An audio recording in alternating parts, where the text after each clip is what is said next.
once in the dear dead days beyond recall, when on the world the mist began to fall, out of a dream that rose in happy throng, low to our heart love sang an old sweet song.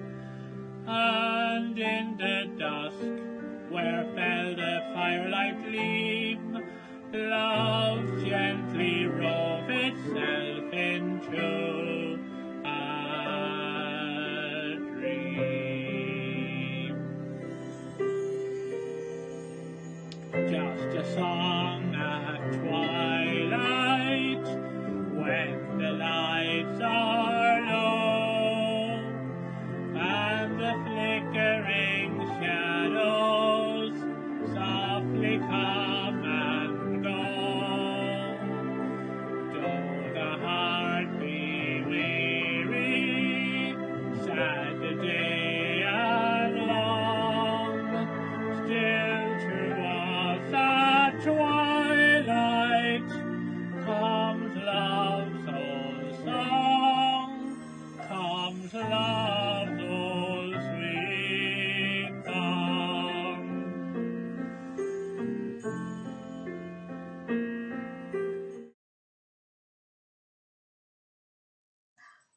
Hi, my name is Grace O'Reilly. Happy Bloomsday. I'm going to tell you a quick bit about Joyce. He was born in Dublin in 1882 and he was an Irish novelist and poet and one of the most influential of the 20th century. He's best known for writing Ulysses, a portrait of an artist as a young man, and Finnegan's Wake. Now, the thing about Ulysses is it took him 7 years to write it. Each chapter takes on a different literary style, which makes it unique. There was a lot of controversy about it back at the time. It was published in different episodes in different papers. It wasn't until 1922 that Sylvia Beach published Ulysses in its full entirety. Now, his first work didn't come out until he was 18. His first published work didn't come out until he was 18. It was an essay on the Ibsen play When We Dead Awaken. He went to Paris where he was going to study medicine, but he actually became a journalist. And then he came back to Dublin when his mum got sick. After his mum passed away, he drank a bit too much and he worked 3 jobs as a singer, a book reviewer and a teacher. Then a portrait of an artist was published under a slightly different name, as we know it as, a portrait of the artist as a young man. He has a collection of 36 poems. They came out in 1907. They have a lyrical quality, which isn't really surprising because Mum was a pianist, so he came from a musical background. But the cool thing about his poetry is, with its musical quality, it inspired Pink Floyd's Sid Bennett, along with other musicians. He moved to Switzerland when he met Nora Barnacle. They eloped and he took a teaching position. They were there for 10 years, and then they moved to Paris, where he had problems with his vision and underwent a couple of eye operations. When war broke out in France, in Paris, they moved to Zurich, where he underwent another operation. This time it was for a perforated ulcer. Unfortunately, he passed away in the early hours of the 13th of January 1941. Now, Bloomsday is the 16th of June, and why that date is significant is because on the 16th of June in 1915, that was when Joyce wrote to his brother to say, "Hey, I've written the first episode of Ulysses." So the 16th of June has been known as Bloomsday to celebrate the life and works of James Joyce. Stay safe. I'm going to read for you 5 of Joyce's poems. 2 of them I really like, the first one and the third one. The first one is called Strings in the Earth and Air. Strings in the earth and air make music sweet, strings by the river where the willows meet. There's music along the river, for love wanders there. Pale flowers on his mantle, dark leaves on his hair, and softly playing with head to the music bent, and fingers straying upon an instrument. Second poem is called In the Dark Pine Wood. In the dark pine wood I would we lay, in deep cool shadow at noon of day. How sweet to lie there, sweet to kiss, where the great pine forest enailed us.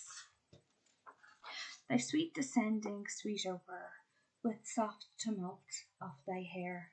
O unto the pine wood at noon of day, come with me now, sweet love, away. Now, this is beautiful. I just love the imagery in this. This is called The Twilight Turns. The twilight turns from amethyst to deep and deeper blue. The lamp fills with the pale green glow the trees of the avenue. The pale piano plays an air, sedate and slow and gay. She bends upon the yellow keys, her head inclines this way. She thought in grave, wide eyes and hands that wander as they list. The twilight turns to darker blue with lights of amethyst. Alone. The noon's grey golden meshes make all night a veil. The shore lamps in the sleeping lake lay burning tendrils a trail. Thy sly reeds whisper to the night a name, her name, and all my soul is a delight, a swoon of shame. And finally, lean out of the window. Lean out of the window, golden hair, I hear you singing in merry air. My book is closed, I read no more, watching the fire dance on the floor. I have left my book, I have left my room, for I heard you singing through the gloom, singing and singing a merry air. Lean out of the window, golden hair. Happy Bloomsday again to all my writer and reader and literary friends. Hang in there. I know we've had a really rough year, but it looks like we're slowly, finally coming out the other end. Stay safe and love to you all.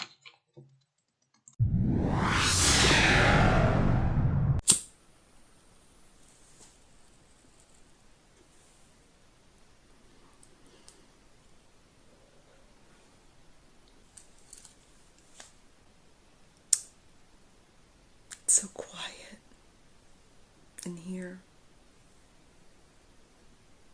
2 weeks now in this horrible silence. Not even the outside people. You guys don't even seem to hear anymore. You know, when you create something, you have to really dig in to silence. You have to look at the darkest parts of yourselves, and sometimes it's a hopeful hero, but sometimes it's something totally different. You have to go to harsh places and really to understand creations like that. I mean, it can feel unreal.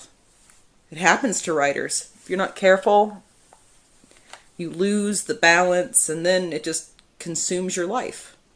But I am real. I'm not just a curator. I'm the creator.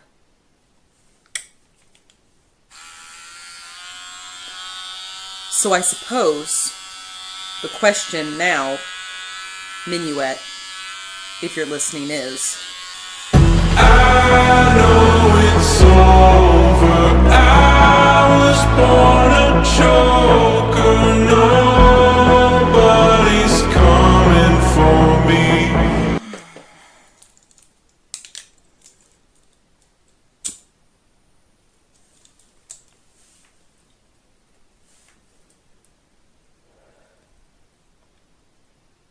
Are you listening?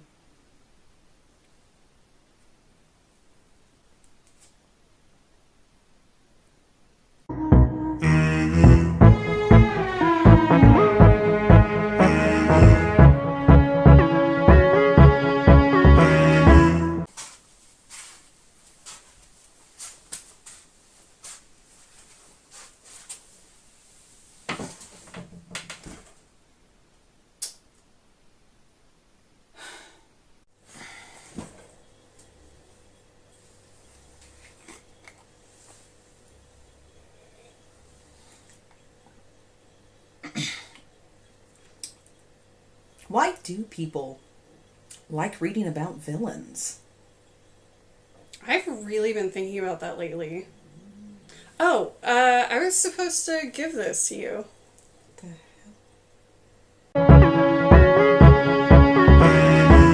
What are you doing here? I'm here to do the podcast. No, I mean, what are you doing here? Jen, you've been gone for weeks. You weren't in my phone. John's not here. The dogs aren't here. You all disappeared.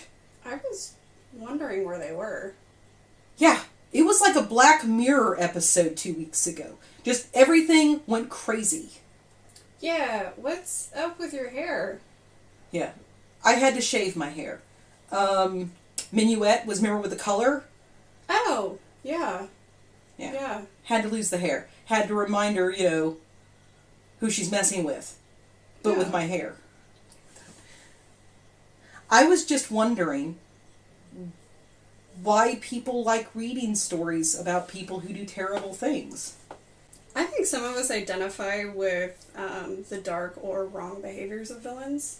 I think it might be kind of a safe expression of those behaviors by just watching villains or reading about villains. Yeah, I mean, that's a good point. I do often think sometimes when I'm creating characters that, you know, there's a foil. I don't know the term. A foil is a character that's meant to, like, reflect the protagonist. Okay. Like Mr. Peanut Butter and BoJack Horseman, if you watch that show. You know, you have to have a character who's kind of the antithesis of a character. I think, like they always say in superhero stories or in comic books, that a hero is only as good as their rogue gallery. The worse a villain, the more we want that justice. Yeah. So the more catharsis you feel when they finally get it. Right. You know, when someone prevails.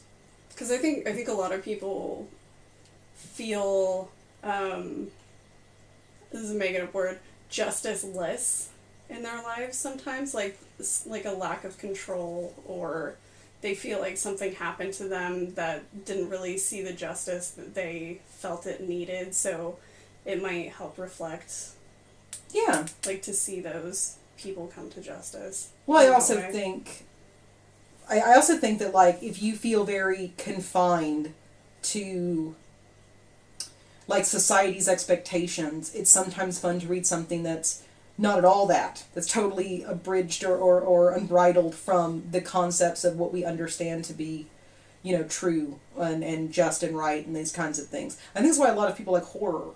You know, you don't actually want to harm people, but you know it's fake. And when you know it's fake, you really can explore, like, what's possible without the feeling of harm or anything like that. Yeah, and I think there's that attraction to, like, the macabre, where people like the idea of breaking away from, like, their everyday life. Like, this is different, this is new, this is something that I would never experience. Oh, yeah. In my life, or hopefully not experience in regards to, like, murder mysteries and stuff like that. But, like, you know, they're like, it's something new, so it makes it exciting, I guess. Yeah.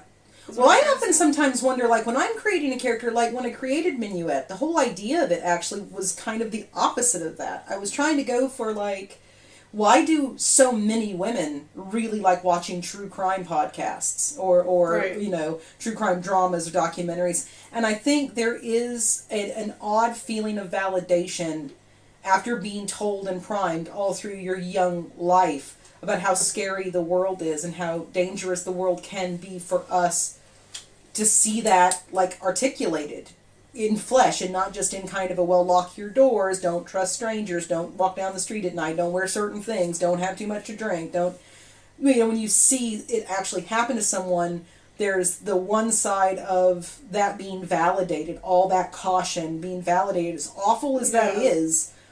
I wasn't just being paranoid. Right, and also I think there's a deep feeling of comfort when you see how many people try to go after someone who's done that. When you try to see, like, all the police department and all of the, you know, the the different facets of justice working together to try to get somebody who has done that. There is that comforting feeling that if it did ever happen to you, it wouldn't be meaningless. The people would care.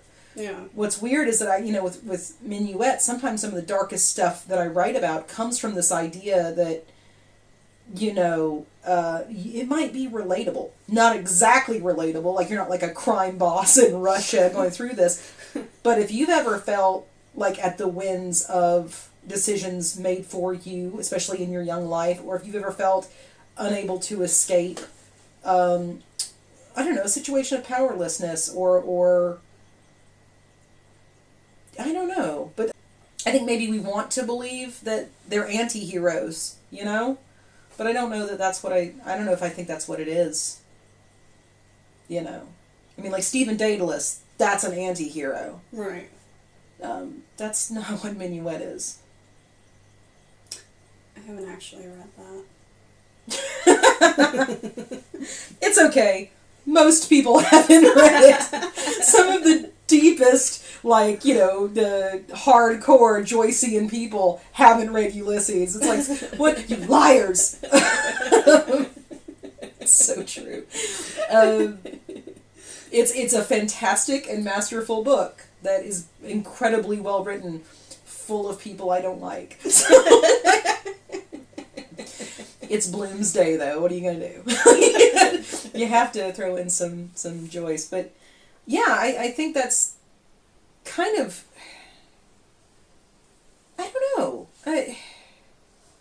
A book, like I said, it's a dialogue. I write down a story, but it's not one-sided. It's not really complete. No book is complete when I finish it. It's not complete until someone reads it. It's a dialogue. I'm extending this olive branch that hopefully takes a person somewhere under the idea of, even if we go to dark places, even if we go to scary themes, even if it resonates with you, and I hope that it resonates with you, it's going to be okay in the end. Like, you're going to be okay. You're still going to be home no matter where we go in the book. So it's a dialogue. And if you don't, if I write the best book ever and I hand it over and it just falls flat, then it just falls flat, It's, the book experience is never a one-person experience. It's always me writing something or an author writing something, and then the hope that who catches it or who takes it on, carries it forward or adds what they bring to it and how they visualize it and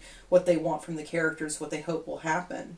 Yeah, it has like a second life through the reader's eyes. Dialogue. It's a dialogue. Jen, I think I know what she wants. I think I know what Minuet wants, which means I think I know what to do. Okay. Well, so we're talking about villainy, and you just came back. I think I know what to do to fix it.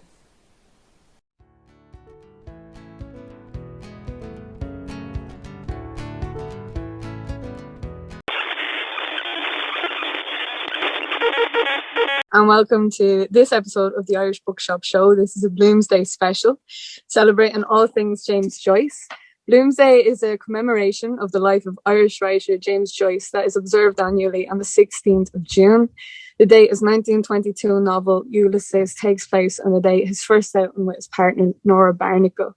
I'm delighted to be joined by Nuala O Connor, Irish writer and editor. Nuala's new book, Nora, published in January of this year, is a bold reimagining of the love story between Joyce and his muse, Nora Barnacle. Nuala, thank you so much again for joining me. Thanks a million for having me. I suppose I'll start off by asking what piqued your interest in Nora Barnacle and James Joyce specifically? So I suppose I was reading Joyce since I was a kid. I grew up in West Dublin in Palmerstown. And as you probably know, some of Joyce's work is set around Chapel Izard. I went to school in the city centre, so I was very familiar with the landscape of Joyce. And then the language of Joyce is the language of my people too, as a native Dubliner. When I came to live in Galway 25 years ago, I was aware of Nora Barnacle. I had read Brenda Maddox's brilliant biography of Nora, and I'd seen the film with Ewan McGregor and Susan Lynch and really enjoyed it. I loved the kind of the way they were portrayed as such sensuous people in Edwardian times. So it really wasn't. So I used to go to the annual Bloomsday event at the Nora Barnacle Museum in Bowling Green here in Galway. But it wasn't until a couple of years ago, I suppose about 4 or 5 years ago now, I was studying Italian by night in NUI Galway. And I had to write an essay about Joyce's time in Trieste.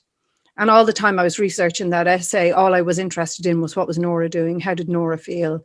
What was Nora's involvement in his life? You know, truly, I wanted to know more. And so I wrote a short story. I often start on a small canvas like that. But when I had the story finished and was published in Granta, and it won a prize and all this, I still wasn't finished with Nora. I couldn't get her out of my head. So I just kept writing. I kept the voice I had invented for her, and I kept writing. And the way I write biographical fiction is I do my bit of research and then I write. So I'm doing the two things in tandem, and I'm asking myself questions all the time. So I'm reading the biographies, doing my research, and I'm asking questions of the biographies. Who's writing this? Why are they saying this about Nora? What's their agenda? And I try and get to the heart of the woman herself. Lovely. And you are a Dubliner yourself, from Dublin, and you moved to Galway. And of course, this is a love story about a Galway woman who falls in love with a Dubliner. Do you feel as though your experience in both those cities helped you when writing this book? Yeah, I remember saying to my agent, I feel like I'm the right person to write this book. You know, as a feminist, as a Dubliner who moved to Galway, I will never claim huge knowledge of Galway. I'm here 25 years. You're always a blow-in when you move around in Ireland. You can move to the next village and be a blow-in, let's face it.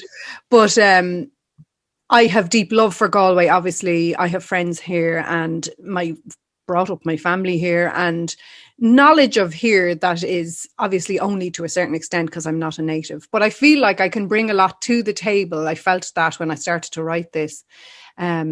You know, as someone who knows the language of Dublin intimately and knows the language of Galway well, I felt well placed, shall we say. Yeah. Well, I've heard multitudes about Nora being exactly what James Joyce needed in order to encourage his writing. What do you think it was that was about Nora's character that helped support and encourage Joyce throughout his literary career? Yeah, I'm sure you've heard the opposite as well. There was a lot of criticism of Nora, you know, which as somebody who loves her, and, you know, I can still see where she wasn't perfect, but, you know, I get irritated by the criticism. But to go back to your question, Nora was this very pragmatic, optimistic, earthy, big-hearted, naturally good-humoured person. She was very forthright. She said what was on her mind, but she was resilient. So Joyce was sort of the opposite of all of those things. They shared a lot in common, their humour, their love of music, all of that, their love of story. But Joyce was shy, sensitive, you know, nervy, accusatory. He was an intellectual, obviously. He was opinionated, but he was also very kind and loving. So they both got a lot from the relationship, but she really was the water to his fire. She was his rock. She was able to be a steady presence, which was something that he needed, because Joyce was one of those people who seemed to enjoy very shallow routes. He liked to move house a lot. He liked to change friend groups a lot. He fell out with people, whereas Nora was more sort of, she was on an even keel. She was more naturally optimistic, and he needed that. It helped him hugely to keep him balanced, to keep him writing, to keep him away from the bistros and the bars. You know, they were both under the influence of their upbringings. They had dissimilar upbringings in the sense that he was educated. He was from the fallen genteel. They were a middle-class family, the Joyces, whereas Nora was firmly working-class family. Her father was a baker.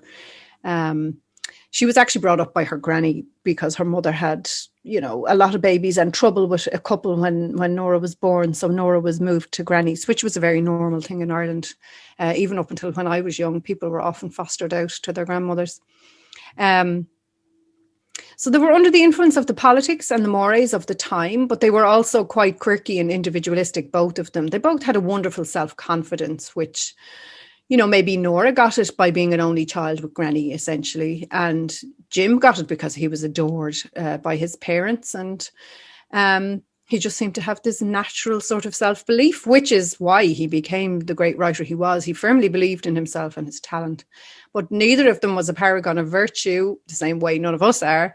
And I just wanted to show that this so-called ordinary woman who stood by Joyce for all of those years was really extraordinary in the way that ordinary people often are. You know, you do not have to be a genius writer to be a fantastic, wonderful, interesting, rounded person. Fame doesn't necessarily make someone great as a functioning, decent human being who makes intelligent life choices for the good of their family. But Nora was that sort of steady, loving presence that helped Joyce through, you know. Can you give us a glimpse into their social life, hanging around in places like Shakespeare and Co. and with people like Samuel Beckett? Yeah, so they really looked out. Well, they were living in Trieste and they hadn't settled back there very well after being in Zurich during the First World War. So in 1920, Ezra Pound, the American writer, suggested to Joyce that he move to Paris to be at the heart of the new literary world. It was cheap to live in Paris, and that's why a lot of writers went there. And the Joyces went, the whole family, Joyce, Nora, Giorgio and Lucia, their 2 children, intending to stay about 2 weeks, and then they were going to go to Britain or Ireland, rent a house, and Joyce was going to finish Ulysses. But somebody gave them the lend of a flat. So the 2 weeks they were to spend in Paris turned into 19 or 20 years. They were there a long time. And one of the first people they met, so Pound organised a party for Joyce at the home of André Speer, who was a poet and publisher, I think. And there Joyce met fatefully Sylvia Beach, who owned and ran Shakespeare and Co., that wonderful bookshop that exists in another form now, but is still extremely famous. And she had been reading Joyce already, his books that were published, Dubliners and Portrait and Chamber Music. And she also had been reading the serialized pieces of Ulysses. And she was mad about him, instantly mad about him. They really hit it off, and she became his publisher and his great supporter. He managed to fall out with her, as he kind of fell out with a lot of people in the end, but she still always spoke well of him as such. So they came, at this point now, you have to remember Joyce and Nora are in their early 40s. They've 2 big teenage children. They're not here for the bohemian 1920s flapper era experience. They're mature people, they're married, he's a serious writer. Their children are the people who are moving into the zone of really socializing with the lost generation, as they're called.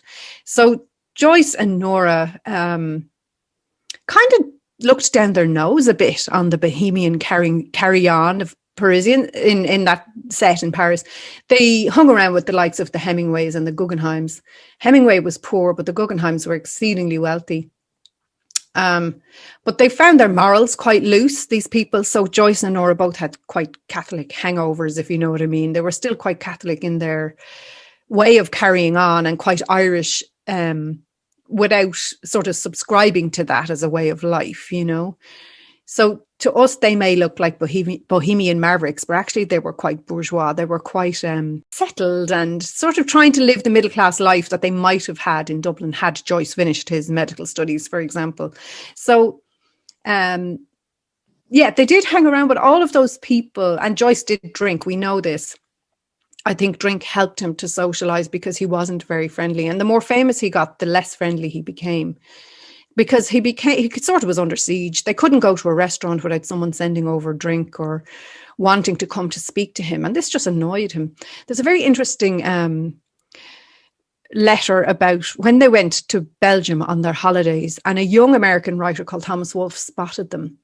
And he sort of followed them around. They went to visit the Waterloo battle site in Belgium, and he followed them around and was commenting on Joyce's shabby clothes and, you know, really kind of nasty, and saying things about how he didn't like Nora's looks. He thought she looked common, and, you know, how they just looked like an ordinary family sightseeing. And I really objected that. They were just an ordinary family sightseeing. Writing was Joyce's job, yes, and he was world famous. But at the end of the day, he was very much a family man, and they were a very tight unit of 4, you know.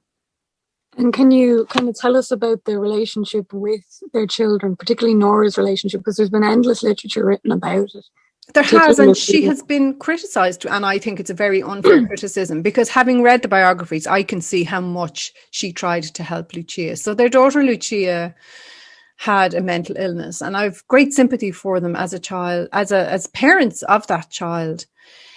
But like, their constant moving around meant that the children were always uprooted from their homes. So that damaged their schooling, and it also damaged their friendships, their ability, I suppose, to form attachments. And I know this from friends of mine who were the sons and daughters of bankers, for example, or Gardaí, even people who moved a lot as children, you know, can sometimes find it difficult to form firm attachments.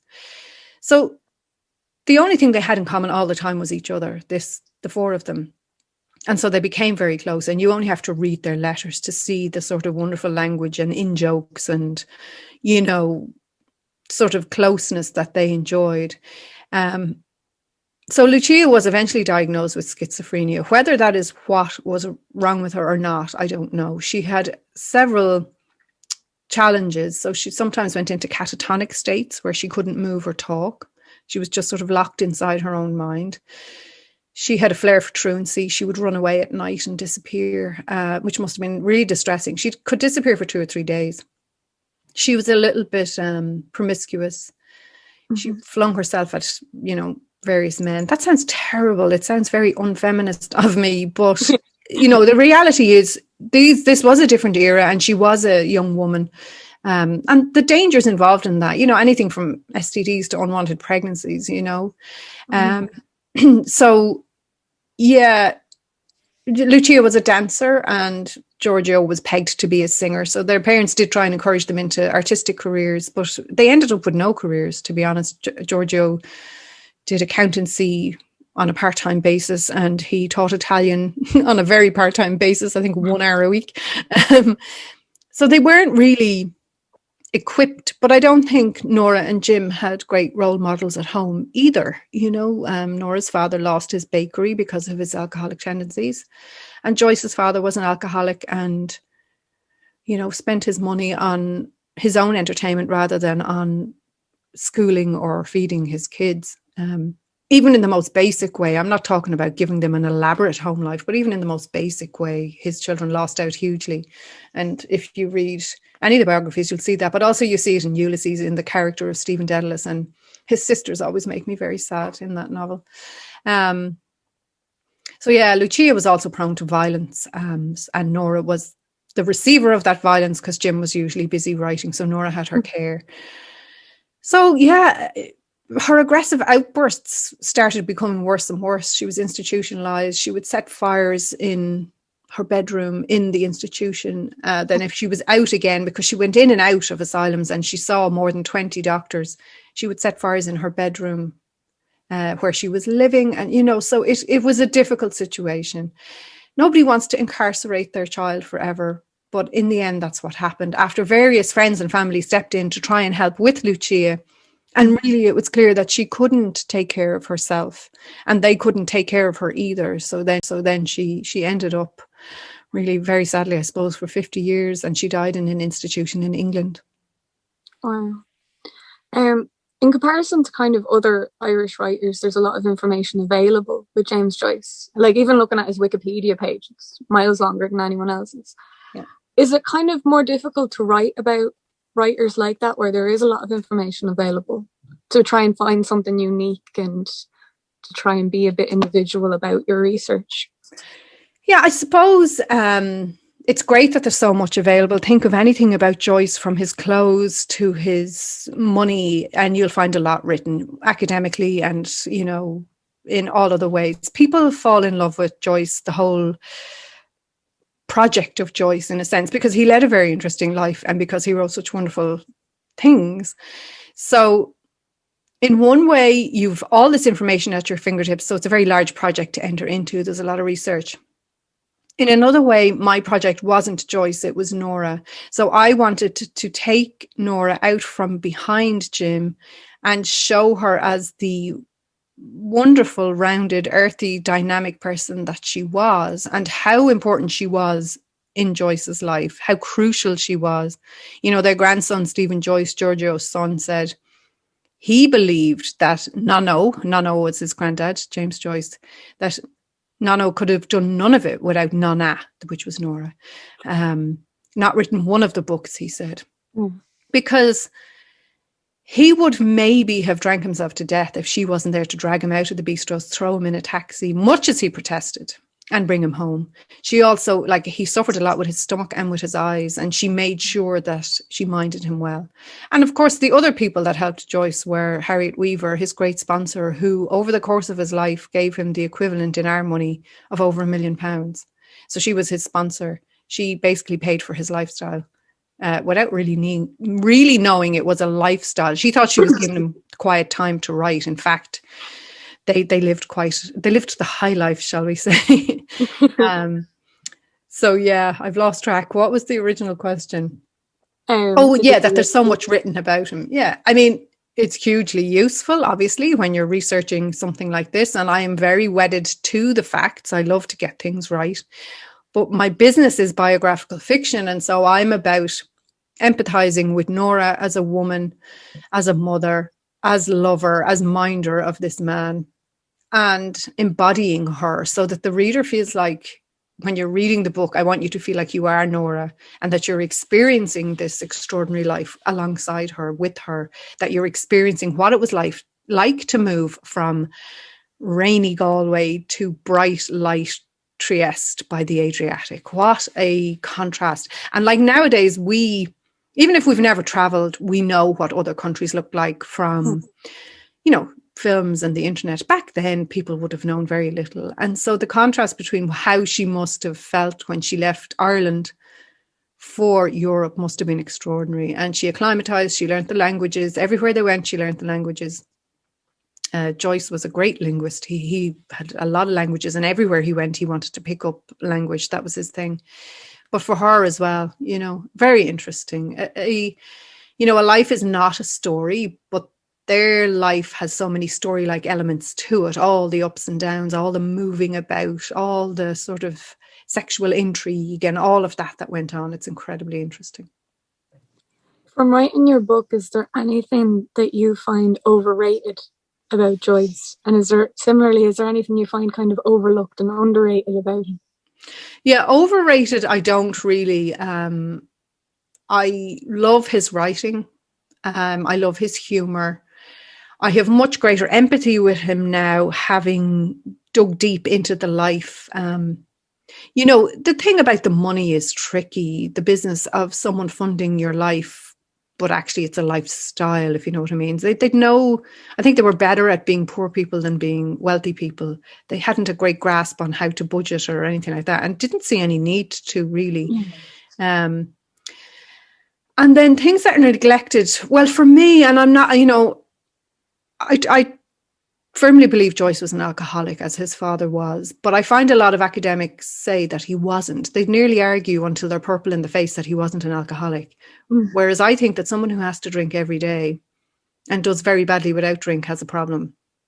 I'm not sure why that stance is there, but I read it in Maddox's biography and I read it in Elman's biography. One of their arguments was he didn't drink during the day. Like, oh, wow, good for him. And I'm not saying this as a judgment on people who have drink problems at all. I'm just saying that, someone who needs to drink every day has an issue, because why do they need to drink every day? So I haven't found a lot written about Joyce's relationship with alcohol. That's not to say that work doesn't exist academically or anywhere else. There's only so much research you can do. I read many, many, many books about Joyce. I read his own work. I read books by their friends. I read letters, so I didn't get to read, obviously, as you said, there's so much written about him. You couldn't read everything, but I read as much as I could. I'd like to dig deeper into the alcohol piece of it, because I'm interested in that. And that is interesting. Commonly, artists are referred to as their surnames. And calling your book Nora, did you think that name alone stood for so much more? Yeah, so books about artists, yes, often have the artist name, but Nora is not an artist. She's the artist's wife. And I wanted to bring her to the fore, as I said. So actually, interestingly, my working title for this book was Barnacle, her surname, because it's such a beautiful word and I thought it would really stand out. But my agent and my editor had very different ideas. It was like, no. And they were saying, why don't you just call it Nora? And I said, oh, well, because people might get confused with the biography by Brenda Maddox. Yeah. Maddox's biography is subtitled The Real Life of Molly Bloom. So my agent and my editor were saying, what if we called it Nora and gave it a subtitle? So they came up with the subtitle, the publisher, A Love Story of Nora and James Joyce. Now, to me, it is a love story, but the love is more to do with the love of the four of them as a family. But, the publisher wants this. They feel it's important to get James Joyce's name onto the cover of the book, for sales reasons. And so you agree to these things, and that's fine. But I did always want to kind of call it Nora once they nixed Barnacle as a title. And then in the end, I just said, yeah, it makes absolute sense. And then, of course, we were able to do that beautiful graphic Nora on the cover, the big red letters, and it looks so cool because 4 letters works really well like that on a cover. And interestingly, so myself and my agent had a lot of say in that cover. We worked very closely with the designer in Harper Perennial, which was wonderful because in my experience, big publishers don't let you anywhere near your cover. They don't want to know what you think, So this was a revelation. I thoroughly enjoyed that process. Myself and my agent almost, designed it between us. Like we had great fun and a lot of work. We looked through thousands of pictures to come up with what we came up with, along with the designer. Obviously, I'm not leaving that person out. So yeah, all that stuff is very interesting because it's all about marketing and sales, and I am nothing about marketing and sales, if you know what I mean. It's nothing to do with me, but you have to get involved to an extent, and you have to understand that they know their jobs, and that is their job. Your job is to write the best book you can write, and their job is to sell it as well as they can for you, Yeah. Nuala, thank you so much for joining us today. It was brilliant to hear you talk about everything Bloomsday, and happy Bloomsday to you. Happy Bloomsday to you. My granddad's from Enniscorthy, so this is very nice that I'm in Wexford today, if only virtually. Yes, absolutely. You may call down to us and we can meet you in real life someday. I will. The next time I'm in Wexford, I'm coming in to see you, whether you like it or not. That's brilliant. Thank you so much, Nuala. Thanks a million.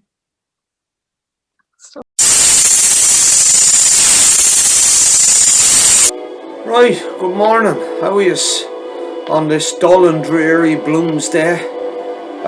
Just a little short video for Wally in Red Books. So hope you enjoy it. I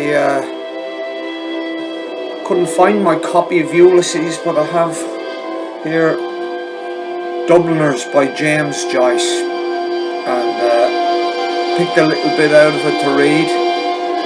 It's also the first anniversary of my brother Michael, who died there last year. Maybe that music is a bit loud, is it?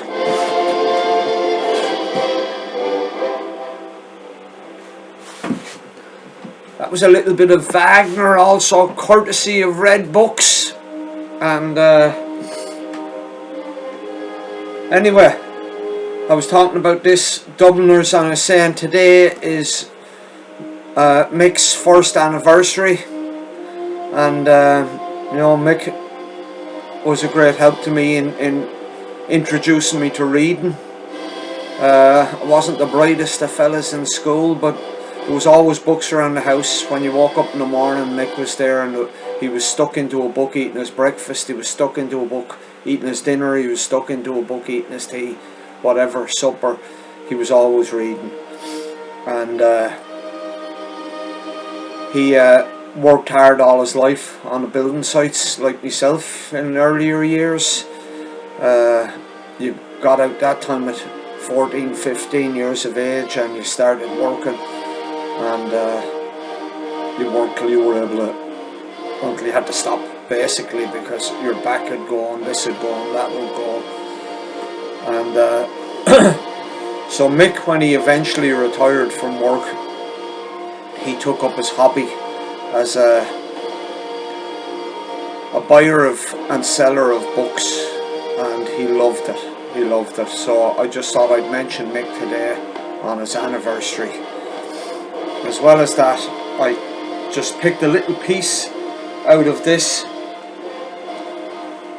The Dubliners by James Joyce, and I think it's appropriate. I was talking to Wally yesterday in Red Books, and we were talking about the fact that, well, in some people's opinion, my opinion anyway, Joyce's legacy has been stolen by snobs, basically. You know, they used Ulysses as a kind of way that, you know, the ordinary people wouldn't really get it. You have to be cultured and understanding to get it. But, you know, as Wally was saying to me yesterday, anyone can understand Ulysses, you know. And I was talking to there yesterday, and people were explaining to me that even Finnegan's Wake can be understood by anyone. You just, the way Joyce said you should read Finnegan's Wake is to just open it up anywhere, any page, and read from it, and you'll enjoy it that way, not to try to read it like a novel. So, you know, Joyce is there available for everyone, regardless of your background, you know, regardless of whether you go around in a dicky bow, or, you know, or this kind of hippie style like myself with the big beard. It's all irrelevant. So I'll just read this little bit anyway. An encounter. It was Joe Dillon who introduced the Wild West to us. He had a little library made up of old numbers of the Union Jack, Pluck, and the Halfpenny Marvel. Every evening after school we met in his back garden and arranged Indian battles. He and his fat young brother Leo, the idler, held the loft of the stable while we tried to carry in by storm. Or we fought a pitched battle on the grass, but however well we fought, we never won siege or battle, and all our bouts ended with Joe Dillon's war dance of victory. His parents went to 8 o'clock mass every morning in Gardiner Street, and the peaceful odour of Mrs. Dillon was prevalent in the hall of the house. But he played too fiercely for us who were younger and more timid. He looked like some kind of Indian when he capered around the garden, an old tea cosy on his head, beating a tin with his fist, yelling, "Yakka, yakka, yakka." Everyone was incredulous when it was reported that he had a vocation for the priesthood. Nevertheless, it was true. Now, there's a bit of Joyce for you from the Dubliners. For most people, a book that's more accessible than the books like Ulysses, you know, but I found Ulysses troublesome myself, but I'm going to give it another try. I got 3/4 way through it and kind of gave up, but I'm going to give it another try, and I'm going to come at it from a different angle reading it the next time, because it's not considered a great book for nothing. Apart from that, I just like to promote Joyce as I've seen loads of videos about him, and people who knew him, places where he stayed, and he was always considered a very working class, kind of rough spoken, ordinary kind of Dublin person, Irish person. You know, I'm a bit rough spoken myself, so I suppose we have that in common. Other things we don't have in common. He wasn't a great believer in republicanism. From what I can gather, he kind of missed the old British Empire in Ireland. Having said that, the Free State that took over wasn't a whole lot better, you know.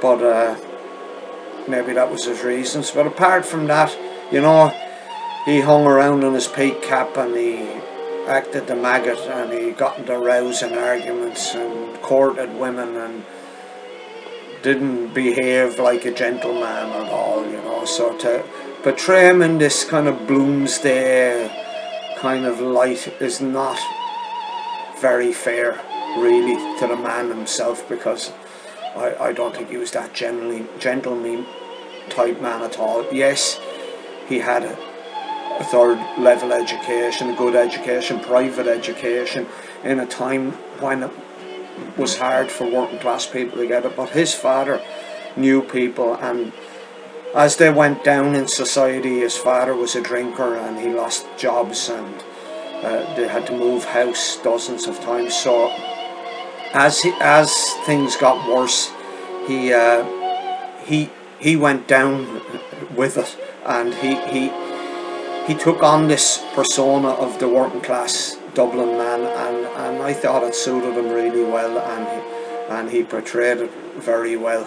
You know, people talk about he lived in a tower but that was his friend's tower, like it wasn't his. He stayed there for a while, but you know, really down to earth kind of person from anything I've heard and read about him, and hope you enjoy his work. Give it a try, don't be afraid of it. You know, I've tried it, and believe you me, I'm not the sharpest knife in the drawer, you know, so and I've tried it, and I've read a number of his books now, and I'm going to go back at Ulysses, as I said. Don't think I'll give Finnegan's Wake a try, but who knows. Anyway, hope you enjoyed this little short video, and I'll finish with that, and thanks a lot. Oh yeah, this is not a dream. Because it's Bloomsday, and we're celebrating the life of James Joyce this week, I decided to sing a song that featured in one of the films. I'm not entirely sure what the film was, but it's a song called Love's Old Sweet Song. And a number of years ago, I sang in the Opera House with a singing school I was in at the time called Hewitt up in North County Wexford, run by Deirdre Masterson. And I had two solo numbers in the concert. One was I'll Take You Home Again, Kathleen, and the second one was the song I'm about to sing now, Love's Old Sweet Song. And how the song Love's Old Sweet Song worked was, it was broken in two. There were 4 people on the stage, myself and 2 others. The first 2 people on the stage sang the first verse, we all sang the chorus, and I sang the last verse of Love's Old Sweet Song. And it's one of my all-time favourite songs. So here I'm going to sing for you Love's Old Sweet Song. Love's Old Sweet Song.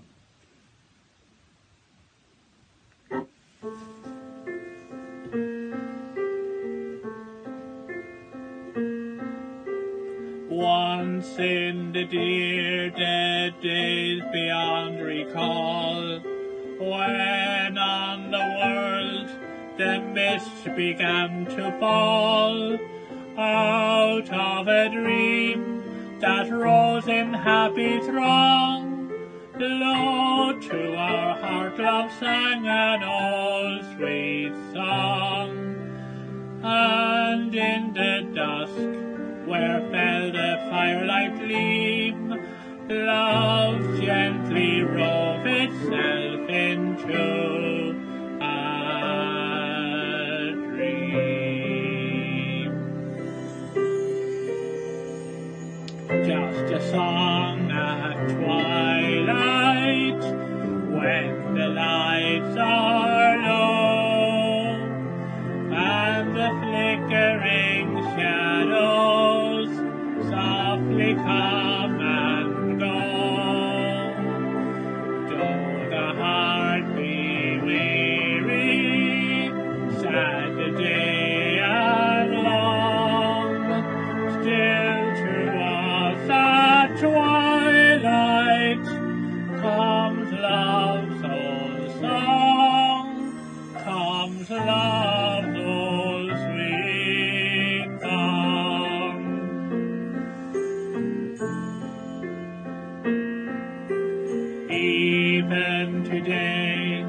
we hear love songs of yore.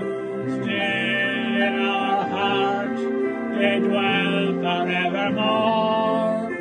Footsteps may falter, weary grows the way, so we can hear it at the close of day.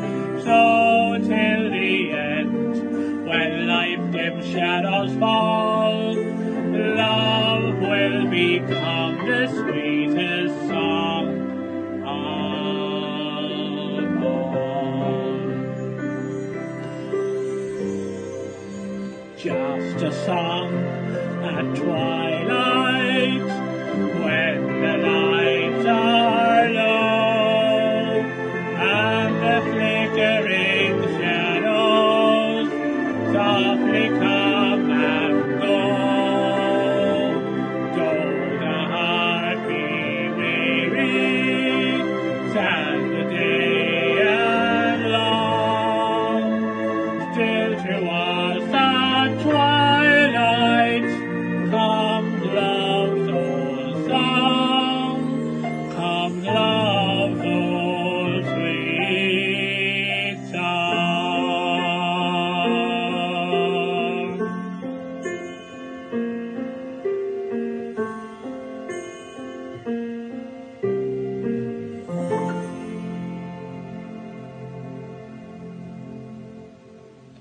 And that was the great song, Love's Old Sweet Song. I like big books, I cannot lie. You speed readers can't deny. When you get stuck with an itty bitty text, you read it real fast and you're on to the next. Give me Gone with the Wind or Dutch